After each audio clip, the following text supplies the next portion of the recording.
Really? Thank you, thank you, thank you. Oh, I just did all that for absolutely nothing. Welcome to Audio Cues. I'm going to actually do an audio. Oh, here we go.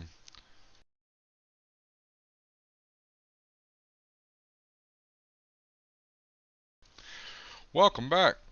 All right.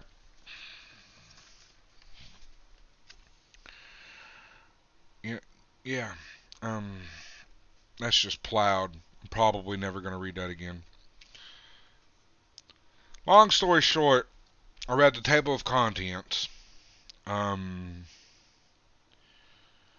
and what's on the high set is 5 skills: language arts, reading arts, language arts, reading, language arts, writing, mathematics, science, and social studies. And then after that, hold on, I was making fun of it because what is the HISET? HISET. The high school equivalency test. So that's HSET. HSET. Why is the I there? I don't know. And I'm going to be the one taking this test. Alright. So each subject test is taken separately. You must complete one subject test before moving on to the next. You will have 65 minutes for the language arts reading test, 120 minutes for the language arts writing test, 90 minutes for the mathematics test, 80 minutes for the science test, and 70 minutes for the social studies test. Bear in mind that the time may be different for the Spanish version of the HISET. Alright. Language arts reading test. The language arts reading test assesses your ability to understand a range of texts that can be found in both academic and workplace settings. The test includes literary and informational texts varying in length from 400 to 600 words. You will be asked to identify details and make logical inferences from, as well as valid claims about the text. You will also be asked to define key vocabulary and use textual evidence to analyze the text in your own words in the form of a written response. So, informational text is 60% of the reading test. Literary text is 40% of the reading test. There's going to be 50 total questions, and there'll be a total of 65 minutes. The skills that they'll be assessing will be reading closely, understanding key concepts, distinguishing main ideas, support ideas, and inferences, and understanding vocabulary and context. Language arts writing test. The language arts writing test will ask you to revise excerpts of text. The multiple choice questions will test your ability to recognize mechanical and grammatical errors, such as those in subject verb agreement, pronoun agreement, sentence structure, and punctuation. Anticipate questions about reorganizing paragraphs and choose words for optimal coherence and clarity. For the essay questions, you will read 2 written excerpts about an issue. Develop a position on it and argue your point of view. The essay is a chance for you to demonstrate your ability to form and present your ideas in an organized piece of writing. Alright. Language arts writing test. 43% writing, 35% writing, 22% writing. Write with precision and organization. Use appropriate style, tone, and idioms. Recognize and use correct grammar, mechanics, and sentence structure. The mathematics test. The mathematics test assesses mastery of key fundamentals math concepts. The test focuses on reasoning skills and modes. Alright, so all this is just an introduction. I'm sorry, but, if y'all need me to read the book for you, follow my other channel where I don't do that. Alright. Now they're explaining how the HISET is scored and how you receive the scores. And about this guide, God will help you master. I plan on writing in my book. I bought it. Took my last little money and bought this. That's right. Alright, so chapter 1. We're about to learn how to educate. Chapter 1, Reading. To do well on reading comprehension questions on the HISET, you should be able to identify explicit details in a text, draw inferences about the text, Grasp the author's intent and understand the main idea of a text. On the reading test, 60% of the questions ask about informational sources. The other 40% ask about literary sources. The main idea. The main idea of a text describes the author's main topic and general concept. It also generalizes the author's point of view about a subject. It is contained within and throughout the text. The reader can find the main idea by considering how the main topic is addressed throughout a passage. On reading questions, you are expected not only to identify the main idea, but also to be able to differentiate it from a text theme and to summarize the main idea clearly and concisely.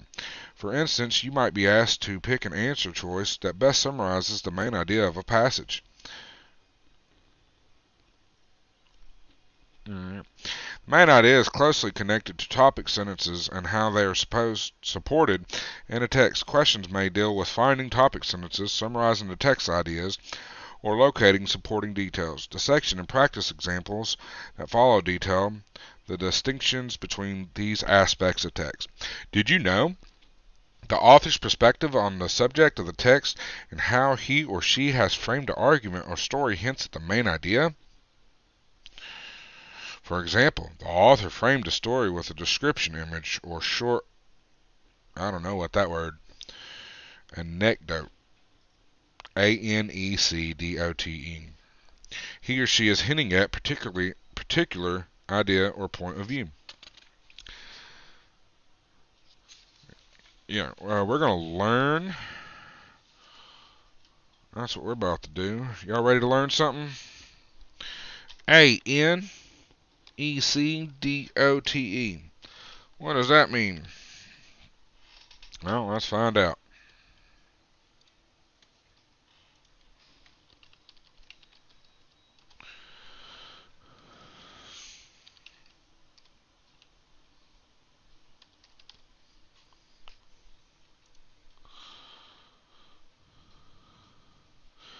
A short or interesting story about a real incident or person. So here we go. Let me copy that. Boom.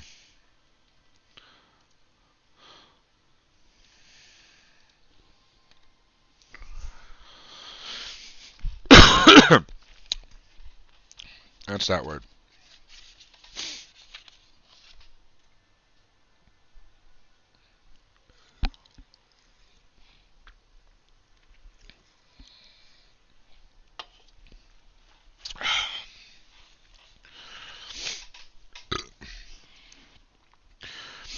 To identify the main idea, you know what? Can I do that?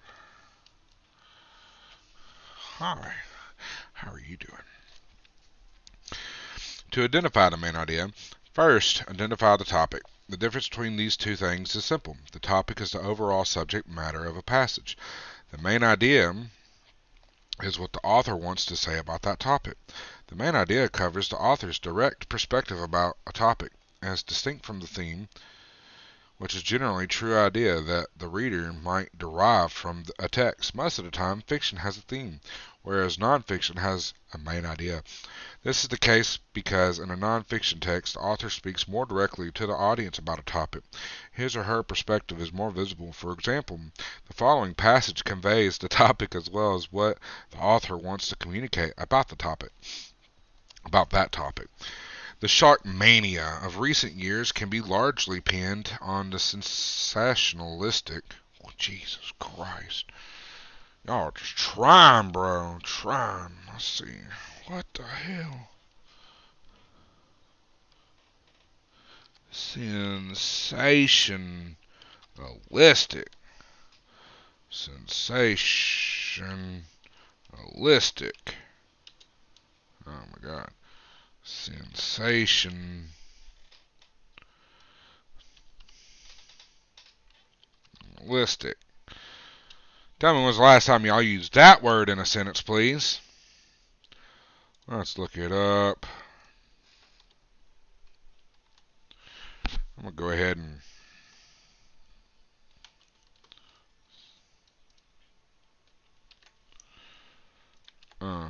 uh,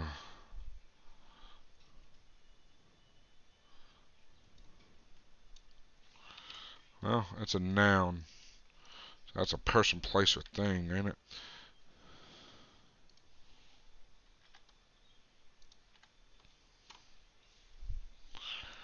Alright, we're going to just minimize that. Sensationalistic, a person who presents stories in a way that is intended to provoke public interest or excitement at the expense of accuracy. Alright. Media surrounding the animals from the release of Jaws in 1975 to the week of ultra-hype shark feeding frenzies and worst shark attack countdowns known as Shark Week. Popular culture both demonizes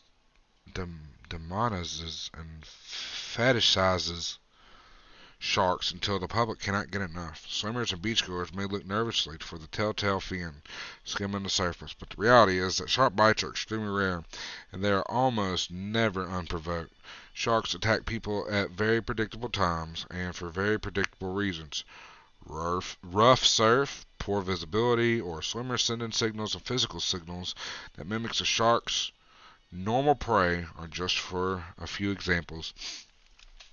Of course, some places are just more dangerous to swim. Shark attack hotspots such as the coast of Florida, South Africa, and New Zealand try a variety of solutions to protect tourists and surfers. Some beaches employ shark nets, meant to keep sharks away from the beach, though these are controversial because they frequently trap other forms of marine life as well. Other beaches use spotters and helicopters and boats to alert beach officials when there are sharks in the area. In addition, there is an array of products that claim to offer personal protection from sharks, ranging from wetsuits of different colors to devices that broadcast electrical signals in an attempt to confuse the shark's sensory organs. At the end of the day, though, beaches like these remain dangerous, and swimmers must assume the risk every time they paddle out from the shore. The author of this passage has a clear topic: sharks and their relationships with humans. In order to identify the main idea of the passage, the reader must ask, what does the author want to say about this topic?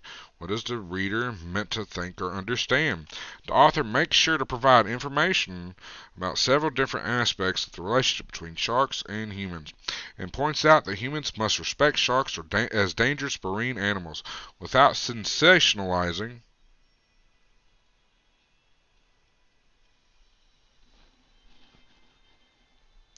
the risk of attack. The reader can figure this out by looking at the various pieces of information the author includes as well as the similarities between them. The passage describes the sensationalistic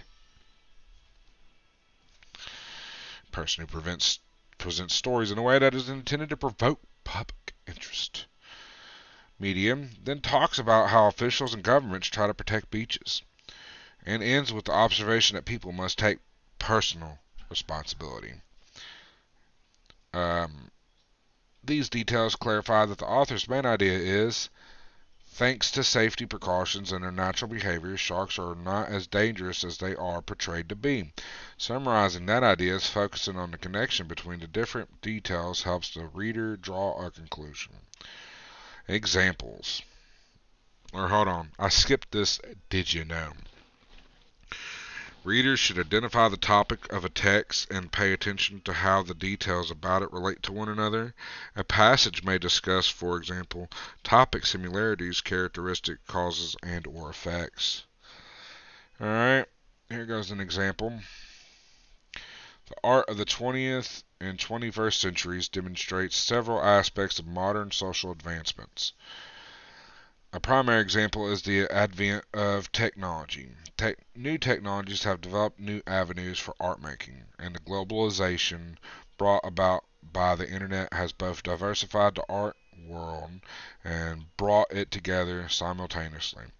Even as artists are able to engage in a global conversation about the categories and characteristics of art, creating a more uniform understanding, they may now express themselves in a diversity of ways for a diversity of audiences. That was weird. The result has been a rapid change in how art is made and consumed. So this little passage is primarily concerned with A, the importance of art in the 21st century, B, the use of art to communicate overarching ideals to diverse communities, C. The importance of technology to art criticism. D. The change in understanding and creation of art in the modern period. So I'm going to reread that and I'm going to come up with an answer.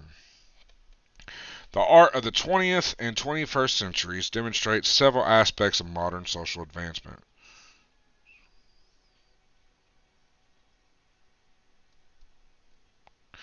A primary example is the advent of technologies.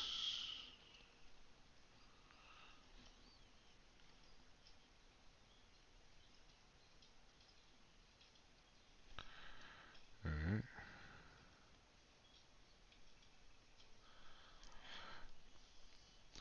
New technologies have developed new avenues for art making, and the globalization brought about by the internet has both diversified the art world and brought it together simultaneously, even as artists are able to engage in a global conversation about the categories and characteristics of art, creating a more uniform understanding that they can now express themselves in a diversity of ways for a diversity of audiences.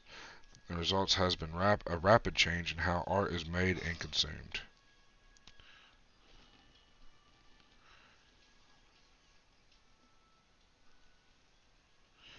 I want to say it's B. So, hold on. We're going to say B. The use of art to communicate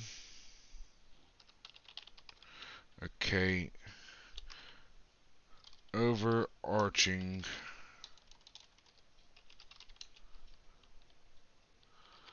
ideals to diverse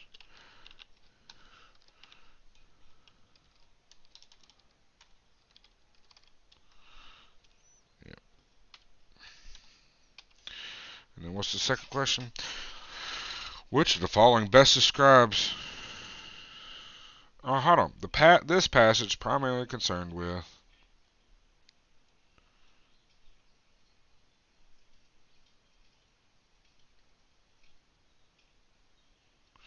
yeah.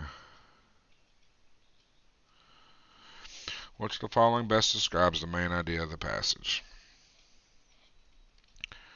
Modern advances in technology have diversified art making and connected artists to distant places and ideas.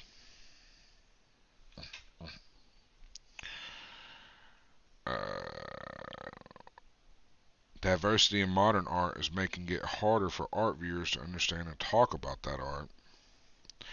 The use of technology to discuss art allows us to create standards for what art should be.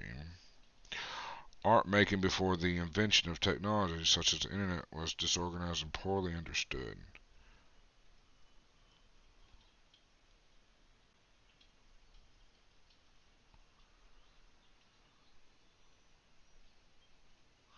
I'm going to say A,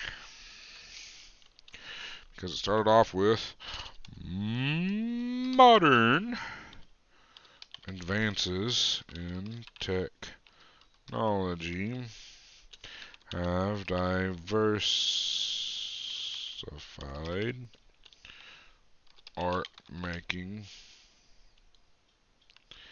and connected artists to distant places and ideas.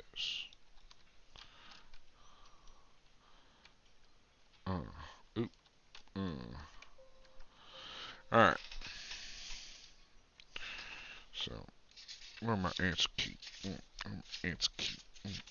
Answer key.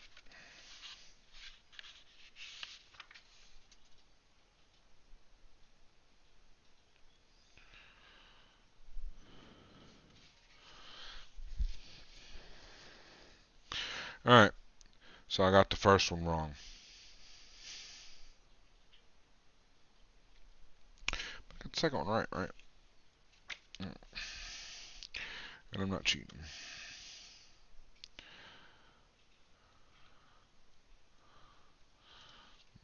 We are going to put in parentheses D.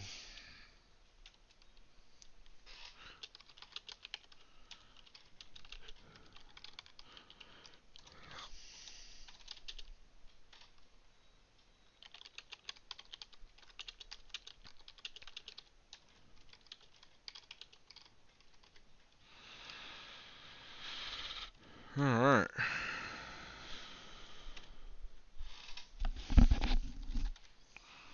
Go ahead and give that a number.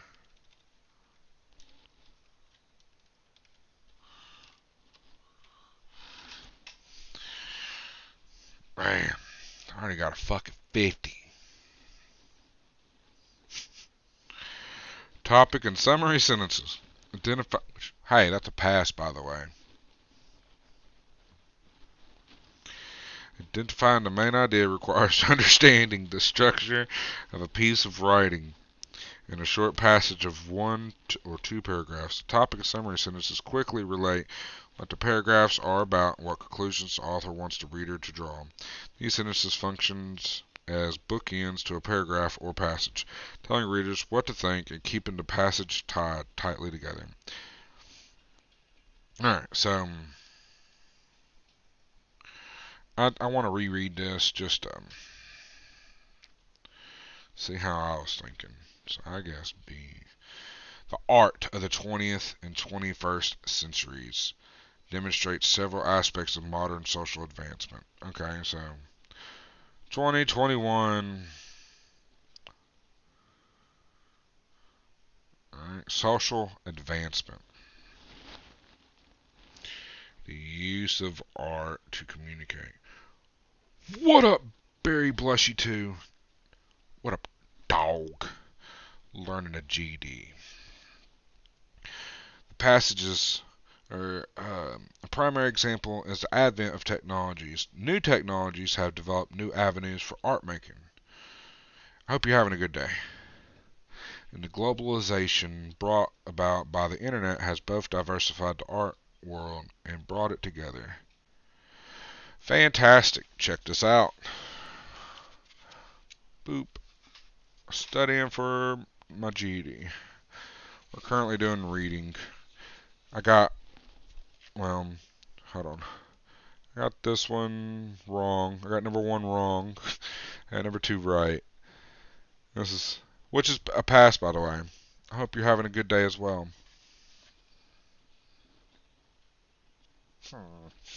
Okay. I guess. But the change in understanding and creation of art in the modern period. I guess. Okay, so I guess the topic of the sentence is yes, sir. Yes, ma'am. Yes, he is. Yes, was. I don't know now. Generally, the topic sentence is the first or very near the first sentence in a paragraph. It is a general statement that introduces the topic, clearly and specifically directing the reader to access any previous experience with that topic. Sure. The summary sentence, on the other hand, frequently, but not always, comes at the end of the paragraph or passage because it wraps up all the ideas that are presented. Ding! This sentence provides an understanding of what the author wants to say about the topic and what conclusions to draw about it, while a topic sentence acts as an introduction to a topic, allowing the reader to activate his or her own ideas and experiences. The summary statement asks the reader to accept the author's ideas about the topic. Because of this, the summary sentences helps the reader quickly identify a piece's main idea. For example,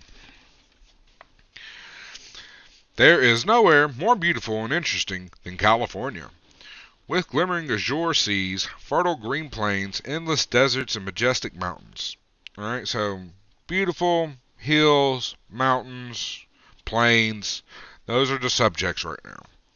California offers every landscape. So now we got lakes, lands, oceans, sure. Hikers can explore the wilderness in Yosemite National Park. Alright, so if you're a hiker, you can go explore that shit. Don't forget. Where a variety of plants and animals make their homes. Now we got plants and animals making their homes on Yosemite National Park. Farmers grow almonds, apricots, cotton, tomatoes, and more in the Central Valley. that winds through the middle of the state. Skiers enjoy the slopes and backcountry of the Sierra Nevada and Lake Tahoe area. In the desert of Death Valley, temperatures rise well over 100 degrees Fahrenheit. And of course, California's most famous beaches stretch from the Mexican border to Oregon. Furthermore, California features some of America's most important cities. In the south, Los Angeles is home to the movie industry, and Hollywood further north.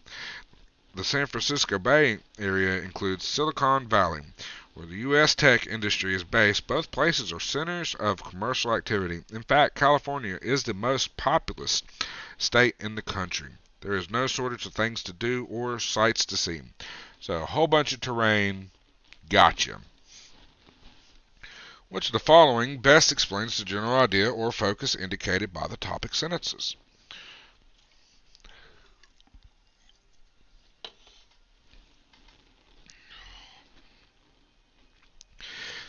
The diversity of California's landscape allow agricultures to flourish, and the most important crops will be detailed. California is beautiful and diverse. The reader will read on to find out what makes it so interesting.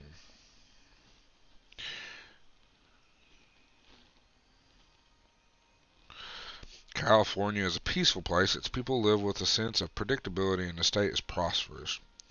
The incredible geography of California is the reason it is a royal state, and the reader can expect a discussion of the countryside.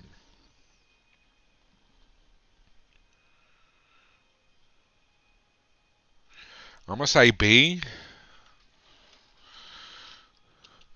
California is beautiful and diverse. The reader will read on to find out what makes it so interesting. California. California. Let's see if I got it right. B. California. California. So interesting. Alright. Uh-oh. Number 4. Which of the following best states what the author wants the reader to understand after reading the summary sentence? Tourists should see everything in California when they visit. The cities of California are interesting, but the rural parts are better. The resources of California are nearly exhausted. California is an inspiring and exciting place. I must say D. California is a inspiring and exciting place. Let's see if I'm right.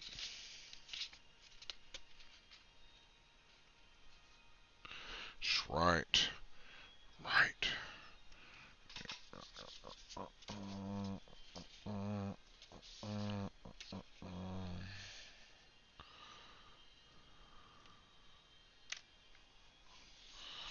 Go ahead.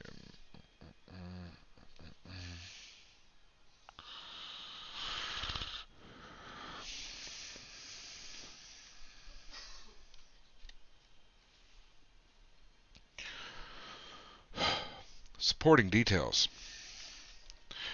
Between a topic sentence and a summary sentence, the rest of a paragraph is built with supporting details.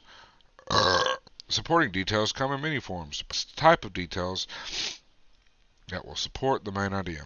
A persuasive passage may use facts and data or detail specific reasons for the author's opinion. An informative passage will primarily use facts about the topics to support the main idea. Even a narrative passage will have supporting details, specific things the author says to develop the story and characters. The most important aspect of supporting details is exactly what it sounds like.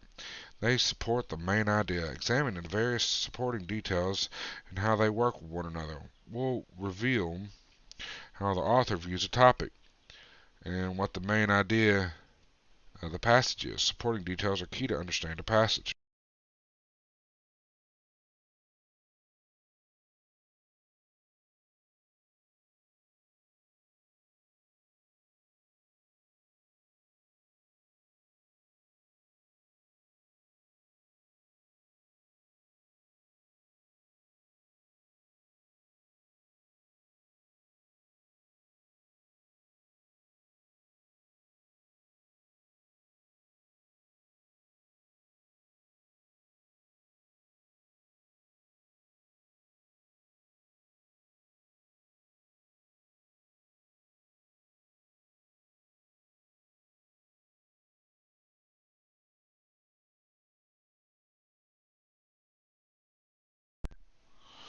Hello, hello, hello, hello, hello.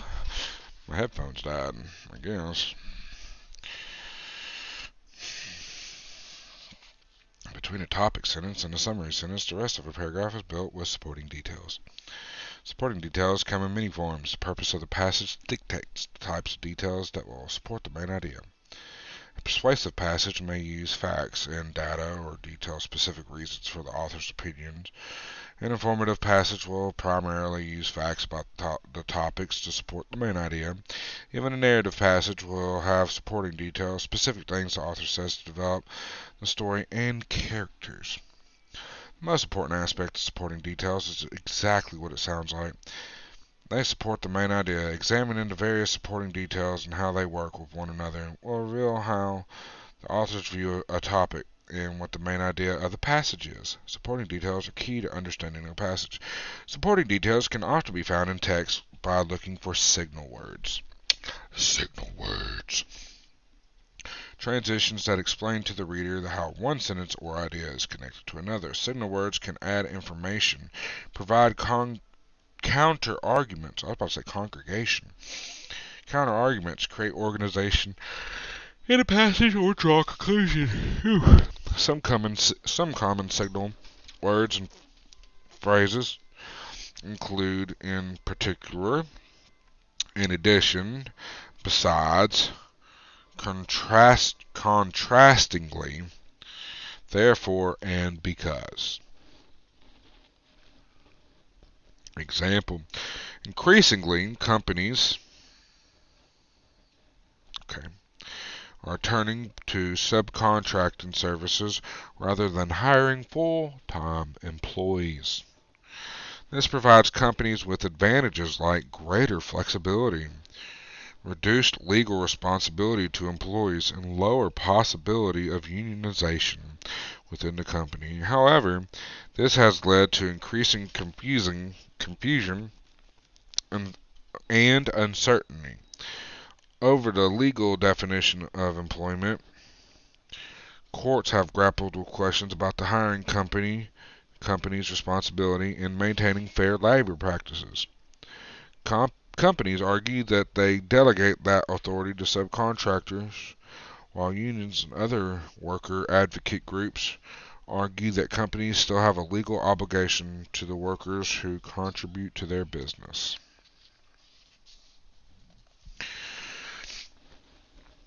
According to the passage, why do companies use subcontractors? Because hiring subcontractors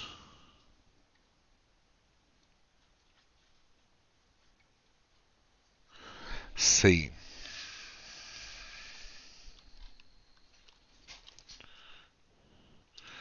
Reduces the company's legal responsibilities. I'm so confident that's right. I'm not even going to check it. Well, here it is. That's right. C is correct. Alright. Doing good. We're doing good. Take another sippy sip.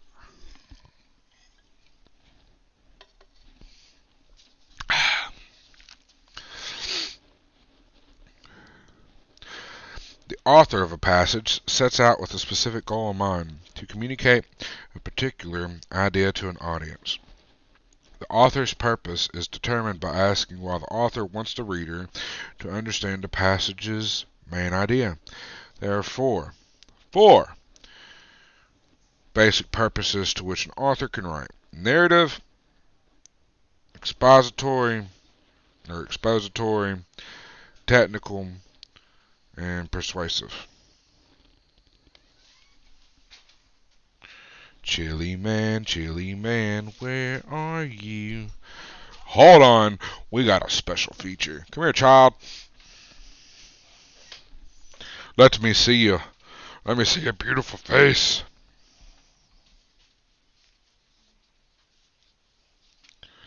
What? What is that?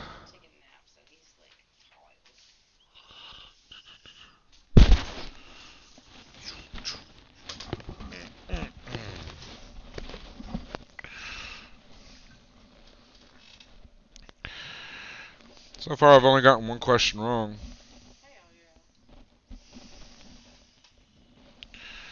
Anyways, the author of a passage set out with, and hey, I want you to be my witness. Check this out. Look what I'm doing. So I got the answer key covered up, minus the one that I currently just did. And as I'm going through, I'm grading myself. That way I can teach myself and educate myself. Alright. The author's purpose. The author of a passage sets out with a specific goal in mind: to communicate a particular idea to an audience. The author's purpose is determined by asking why the author wants the reader to understand the passage's main idea. There are four basic purposes to which an author can write: narrative, expository, technical, and persuasive. Within each of these general purposes, the author may direct the audience to take a clear action or respond in a certain way. The purpose for which an author writes a passage is also connected to the structure of that text.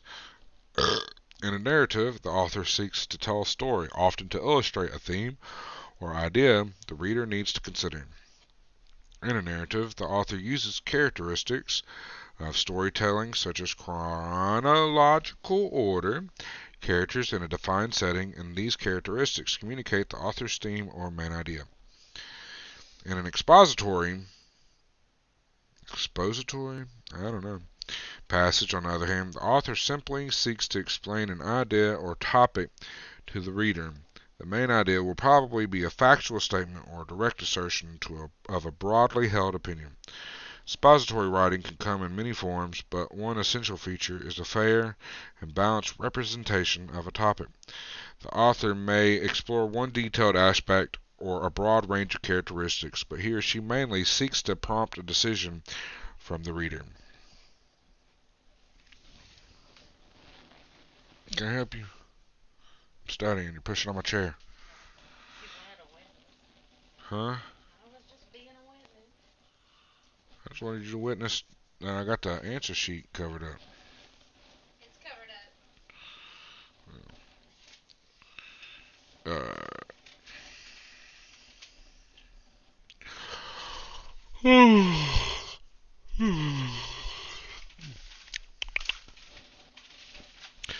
Similarly, in technical writing, the author's purpose is to explain specific processes, techniques, or equipment in order for the reader to use that process or equipment to obtain a desired result. Writing like this employs chronological or spatial structures, specialized vocabulary, and imperative or directive language. In persuasive writing, the author actively seeks to convince the reader to accept an opinion or belief. Much like expository writing, persuasive writing is presented in many organizational forms. Did you know reading persuasive text requires an awareness of what the author believes about the topic?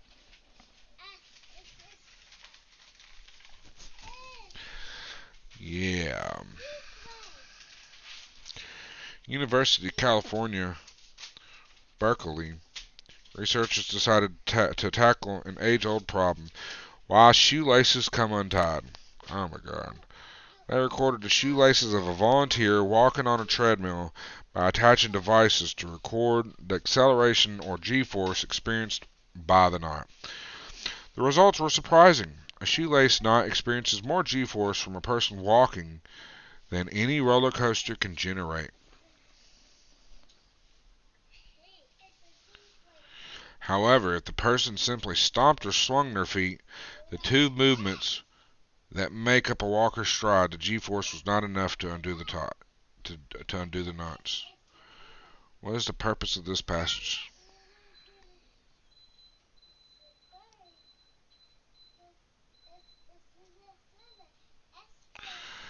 I'm going to say D.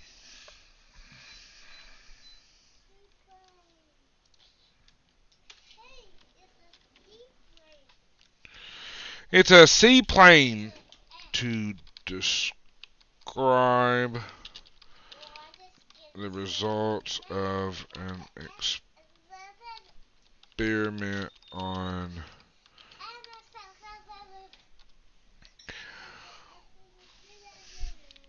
shoelaces. So what did I get? I said D. 6 is D. Yay. Come here, seaplane. You want to see the seaplane? Here it comes. We'll do it again. We'll do it again.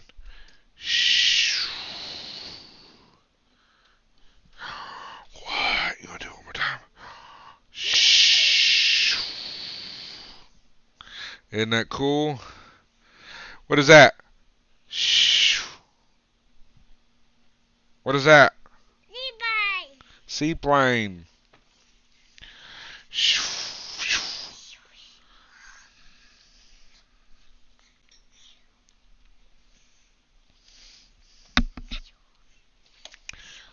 Yes, sir. It's who I do it for. It's who I do it for, man. It's who I do it for. What do you do it for? What's your reason? You took off your socks. Sucker! Oh, that got stuck on your foot. What you know about them Batman socks?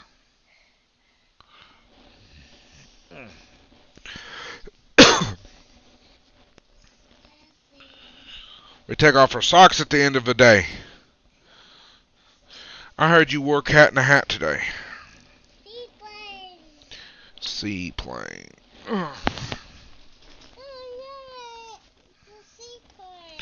It's a seaplane.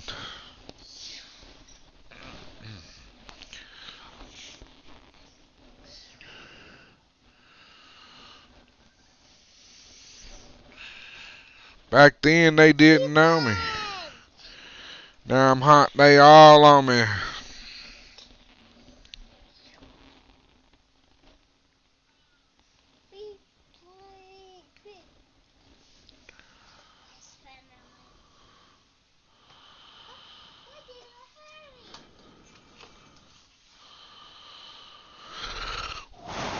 Ooh. Oh no, sir. Those are daddies. Go play.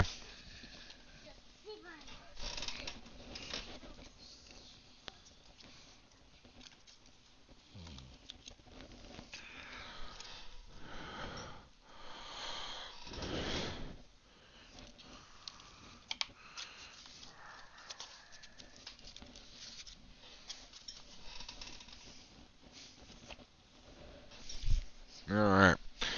Sorry about that. Actually, I'm not. Not sorry about that. You got a problem with that?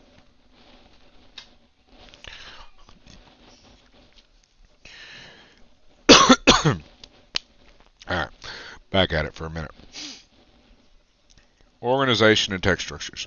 It's important to analyze the organization and structures of informational text, as these details can provide valuable insight into the author's purpose and the overall meaning of a text. Several common structures are used in informative text, and understanding these structures will help readers quickly make sense of new text.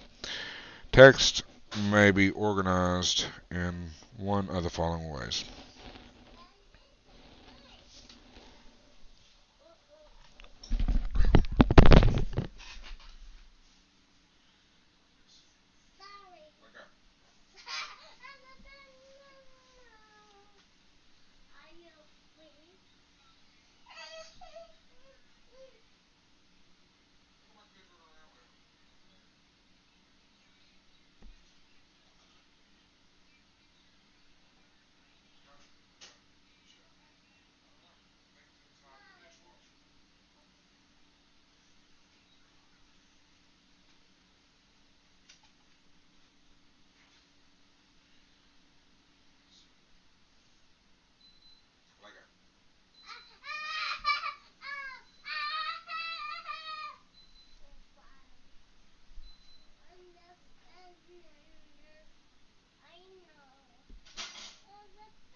Fuck. Alright. It's important to analyze the organization and structure of informational text, as these details can provide valuable insights into the author's purpose and the overall meaning of a text. Several common structures are used in informative text, and understanding these structures will help readers quickly make sense of new text. Text may be organized in one of the following ways. Chronological. Text describes events in the order that they occurred. Problem, solution. Texts begin by describing a problem and then offer a possible solution to the issue. Cause, effect is a text structure that shows a causal chain of events or ideas. General to specific is a text structure that describes a general topic and then provides details about a specific aspect of that topic. Compare, contrast. Texts give the similarities and differences between two things. Authors choose the organizational structure of their text according to their purpose. For example, an author who hopes to convince people to begin recycling might begin by talking about the problems that are caused by excessive waste and end by offering recycling as a reasonable solution. On the other hand, the author might choose to use a chronological structure for an article whose purpose is to give an impartial history of recycling. Example: for 13 years, a spacecraft called Cassini was on an exploratory mission to Saturn. The spacecraft was designed not to return, but to end its journey by diving into Saturn's atmosphere. This dramatic ending provided scientists with unprecedented information about Saturn's atmosphere and its magnetic and gravitational fields. First, however, Cassini passed Saturn's largest moon, Titan, where it recorded data on Titan's curious methane lakes, gathering information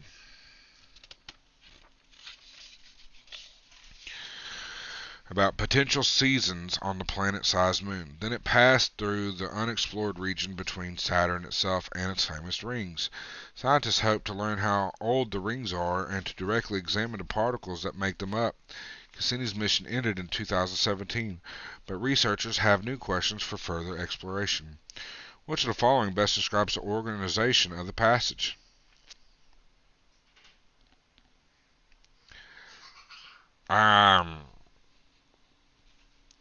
I want to say C, chronological, but let me read one more time. For 13 years, a spacecraft called Cassini was on an exploratory mission to Saturn.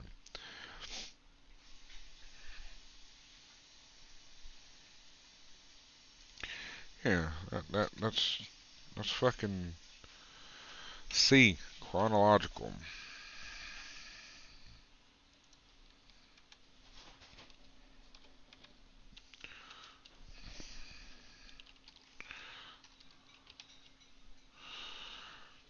Alright, let's see. C. Radio killed the radio star.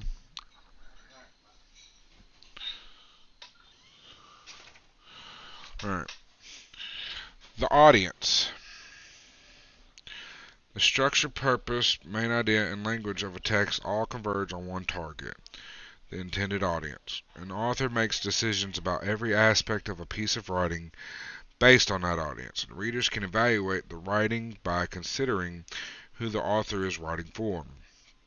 By considering the probable reactions of an intended audience, readers can determine many things, whether they are part of that intended audience, the author's purpose for using specific techniques or devices, the biases of the author and how they appear in the writing, how the author uses rhetorical strategies. Did you know when reading a persuasive text, students should maintain awareness of what the author believes about the topic?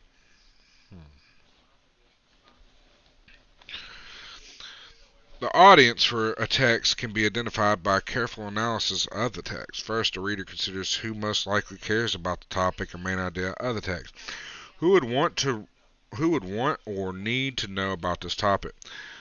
The audience may be specific, biologists who study sharks, or more general, people with an interest in marine life. That's your target audience. Next, consider the language of the text. The author tailors language to appeal to the intended audience. So the reader can determine from the language who the author is speaking to. A formal style is used in business and academic settings and can make the author seem more credible. Characteristics of a formal style include third-person perspectives, no use of I or you, no use of slang or cliches, follow a clear structure in introduction, a body, a conclusion, technically correct grammar and sentence structure, objective language. An informal style is used to appeal to readers in a more casual setting, such as a magazine or blog. Using an informal style may make the author seem less credible, but it can help create an emotional connection with the audience. Characteristics of informal writing include use of first or second person, I, you, use of slang or casual language, follows an unusual or flexible structure, bends the rules of grammar, appeals to audiences' emotions. Example. What do you do with plastic bottles? Do you throw them away, or do you recycle or reuse them? As landfills continue to fill up, there will eventually be no place to put our trash. If you recycle or reuse bottles, you will help reduce waste and turn something old into a creative masterpiece. Which of the following best describes the intended audience for this passage?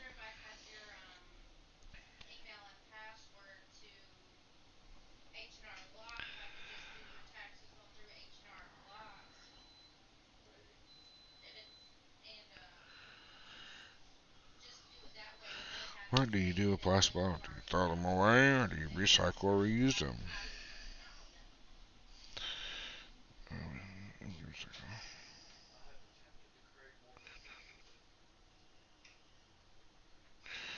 I would say C, a general audience that includes children.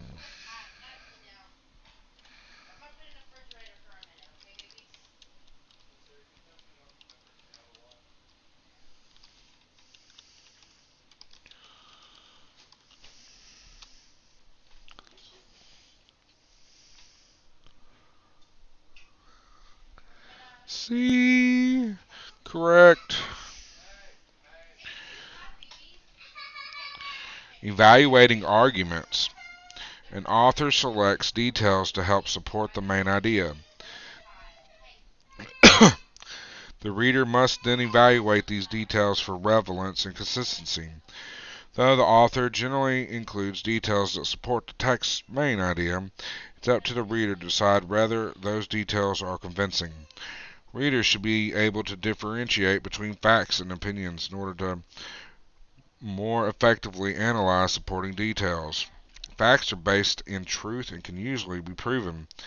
They are a piece of information that have been confirmed or validated. An opinion is a judgment, belief, or viewpoint that is not based on evidence. Opinions are often stated in descriptive, subjective language that is difficult to define or prove. While opinions can be included in the informative text, they are often of little impact unless they are supported by some kind of evidence. Sometimes the author's bias, an inclination towards a particular belief, causes the author to leave out details that do not directly support the main idea or that support an opposite idea. The reader has to be able to notice not only what the author says, but also what the author leaves out. Discovering the author's bias and how the supporting details reveal that bias is also a key to understanding a text. Writers will often use specific techniques or rhetorical strategies to build an argument. Readers can identify these strategies in order to clearly understand what an author wants them to believe, how the author perspective and purpose may lead to a bias, and whether the passage includes any logical fallacies. Common rhetorical strategies include the appeals to ethos, logos, and pathos. An author uses these to build trust with the reader, explain the logical points of his or her argument, and convince the reader that his or her opinion is the best option.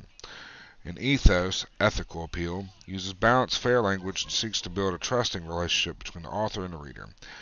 An author might explain his or her credentials, include the reader in an argument, or offer concessions to an opposing argument.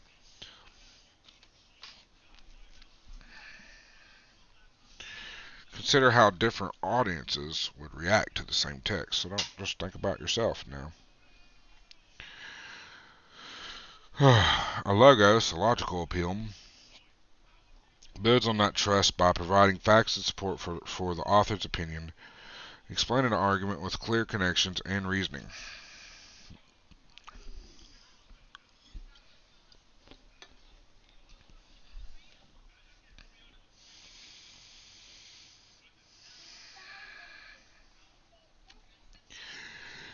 At this point, the reader should be aware of logical fallacies that connect unconnected ideas and build arguments on incorrect premises.